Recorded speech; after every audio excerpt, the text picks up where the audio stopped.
ពុកម៉ែបងប្អូនអ្នកគាំទ្រកីឡាបាល់ទាត់ពុកម៉ែបងប្អូនដឹងទេថាការប្រកួតរវាង Manchester United និង Nottingham Forest នៅកីឡដ្ឋាន Old Trafford កាលពីរាត្រីថ្ងៃអាទិត្យកន្លងទៅនេះគឺជាការប្រកួតក្នុងទឹកដីជាលើកទី400សម្រាប់ក្រុមបិសាចក្រហម Manchester United នៅក្នុងក្របខ័ណ្ឌបាល់ទាត់លីកកំពូលរបស់អង់គ្លេសអ្វីដែលខ្ញុំចង់ទាញចំណាប់អារម្មណ៍ពុកម៉ែបងប្អូនបាទសម្រាប់ការប្រកួតមួយនេះគឺថា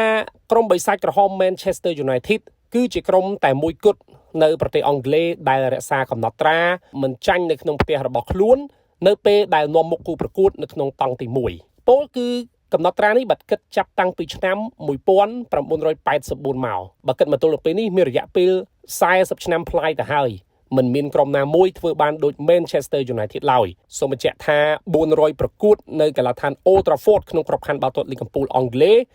នៅពេលដែល Manchester United នាំមុខគូប្រកួតនៅក្នុងតង់ទី1ពួកគេមិនចាញ់ទាល់តែសោះ